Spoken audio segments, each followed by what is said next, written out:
بسم اللہ الرحمن الرحیم۔ السلام علیکم۔ یہ national audio library for the blind کی آواز ہے۔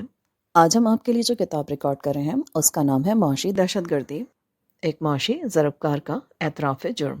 اس کتاب کے مصنف ہیں جان پرکنس اور اس کا ترجمہ کیا ہے محمد حنیف راؤ نے۔ آواز لبابہ حیدر کی ہے۔ اگر آپ بھی ہم سے کوئی کتاب ریکارڈ کرانا چاہتے ہیں تو فون نمبر 0321434286 پر ہم سے رابطہ کریں۔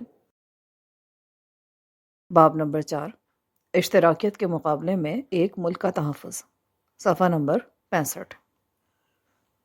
انڈونیشیا، جہاں مجھے آنے والے 3 ماہ گزارنا تھے، کے بارے میں میری سوچ بڑی تخیلاتی قسم کی تھی۔ چند کتابیں جو میں نے پڑھی تھیں ان میں خوبصورت عورتوں کو بھڑکیلے سرائنگ یعنی مخصوص ملائے لباس میں، حسین و جمیل بالی رقصاؤں کو، شامہ ساحروں کو آگ سے کھیلتے ہوئے اور دھواں اڑاتے ہوئے آتش فشانوں کے دامن میں زمرد رنگ پانیوں کے اندر کشتی رانی کرتے ہوئے جنگجوؤں کو نمایاں کر کے دکھایا گیا تھا۔ جو چیز سب سے زیادہ جاذب نظر تھی وہ سیاہ بادبانوں والے ہسپانوی طرز کے قدیم جہاز تھے، جن میں بدنام زمانہ بگی بحری قزاق مجمع الجزائر کے سمندروں میں دندناتے پھرے تھے۔ یہی وہ قزاق تھے جنہوں نے ابتدائی دور کے یورپین جہاز رانوں کو اس قدر خوفزدہ کیا تھا کہ جب وہ گھروں کو لوٹتے تو شریر بچوں کو یہ کہہ کر ڈراتے تھے، انسان بنو ورنہ بگی قزاق تمہیں لے جائیں گے۔ ان تصویروں نے میرے دل میں ہلچل سی مچا دی تھی۔ اس ملک کی تاریخ اور قصے کہانیوں میں بعض چیزوں کی صورت گری اصل سے بھی کچھ بڑھا چڑھا کر پیش کی گئی تھی، مثلاً غضبناک دیو، کوموڈو شولہ بار افریت، قبائلی سلطان۔ اس کے علاوہ قدیم داستانیں تھیں جو حضرت مسیح علیہ السلام کی ولادت سے بھی مدتوں پہلے ایشیائی پہاڑی سلسلوں کو عبور کرتے ہوئے، ایرانی صحراؤں سے گزرتے ہوئے اور بحر متوسط کو پار کرتے ہوئے مجموعی طور پر ہمارے ذہنوں میں جڑ پکڑ چکی ہیں۔ اس ملک کے جزائر کے افسانوی نام جاوا، سماٹرا، بورینو، سلاوسی ایسے نام ہیں جو انسانی سوچ کو پراگندہ کرنے کے لیے کافی ہیں۔ یہ سرزمین تصوف، خرافات یعنی متس اور مسحور کن حسن کی سرزمین ہے۔ یہ نظروں سے پھسل جانے والا خزانہ تھا جس کی کولمبس کو تلاش تھی لیکن اس کو کبھی پا نہ سکا۔ یہ ایک ایسی شہزادی تھی جس کے اسپین، ہالینڈ، پرتگال اور جاپان سبھی رسیا تھے لیکن سبھی تہی دامن رہے۔ کتنوں کا یہ محض خواب اور تخیل ہی رہا۔ میری توقعات بہت زیادہ تھیں، غالباً ہر متجسس کے ساتھ اسی طرح ہوتا ہے، لیکن کولمبس کی طرح مجھے بھی اپنے تخیلات میں لچک پیدا کرنے کا شعور ہونا چاہیے تھا۔ مجھے ادراک ہونا چاہیے تھا، ضروری نہیں کہ مقدر کا ستارہ اسی کا چمکے جس کے بارے میں ہم آس لگائے بیٹھے ہوں۔ خزانے بلا شبہ انڈونیشیا میں تھے لیکن اس میں وہ امرت دھارا نہ تھا جس کی میں امید لگائے بیٹھا تھا۔ در حقیقت 71 کے موسم گرما میں انڈونیشیا کے کھولتے ہوئے دارالحکومت جکارتا میں میرے ابتدائی ایام انتہائی اذیت ناک تھے۔ حسن جمال تو یقیناً وہاں تھا، رنگا رنگ سرانگ میں ملبوس خوبصورت عورتیں، پھولوں سے لدے پھندے سرسبز و شاداب باغات، دلربا والی رقاصائیں، سائیکل رکشا جن کے اطراف پر قوس و قزح کے رنگوں میں دلکش مناظر کی تصویر کشی کی گئی تھی۔ اس کے علاوہ ولندیزی استعمار کے وقتوں کی بنی ہوئی حویلیاں اور میناروں والی مساجد۔ اس شان و شوکت کے پہلو با پہلو اس شہر میں بدنما اور المناک دھبے بھی تھے، کوڑ زدہ مریض جنہوں نے اپنے ٹنڈ منڈ بازو پھیلائے ہوئے تھے جہاں ہاتھ نام کی کوئی چیز نہ تھی، نوجوان لڑکیاں جو چند ٹکوں کے عوض جسم فروشی پر تیار تھیں، ولندیزیوں کے زمانے کی بنی ہوئی عالیشان نہریں جو اب گندے جھڑوں میں تبدیل ہو چکی تھیں، گھاس پھوس کی جھونپڑیاں جو غلاظت سے پر سیاہ دریاؤں کے کنارے کنارے گندگی کے ڈھیر کے بیچوں بیچ بنی تھیں اور جن میں پورے پورے خاندان رہائش پذیر تھے، چیختے چلاتے ہارن اور بدبودار بخارات۔ یہ تھا جکارتا، بیک وقت خوبصورت اور بدنما، شائستہ اور بیہودہ، روحانی اور مادہ پرست تھا۔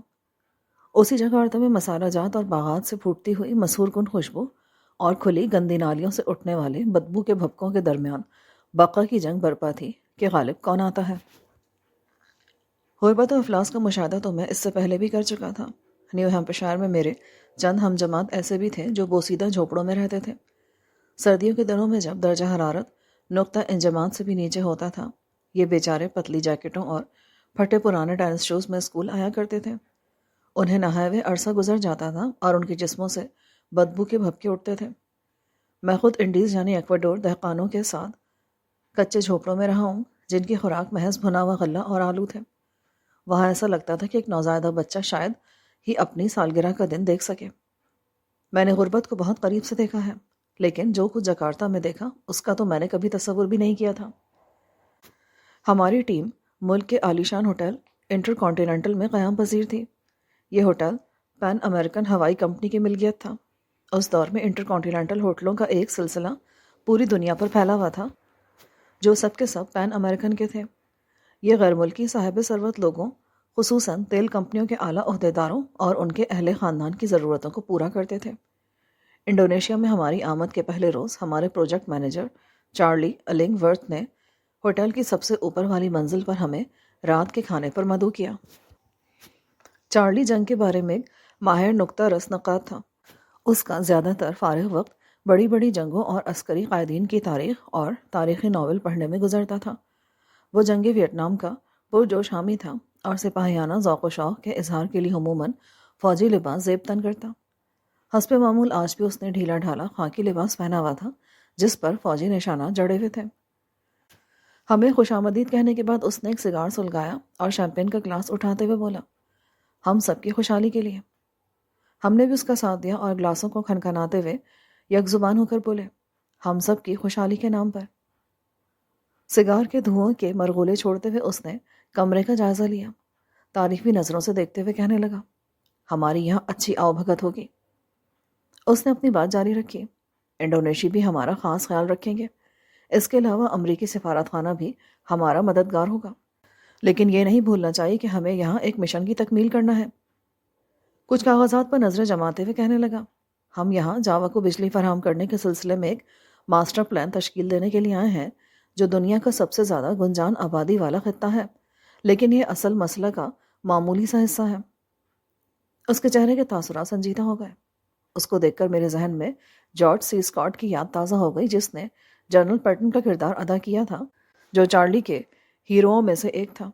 پھر بولا، یہ بات نہ بھولو کہ یہاں ہمارا اصل مشن اس ملک کو اشتراکیت کے پنجوں سے بچانا ہے۔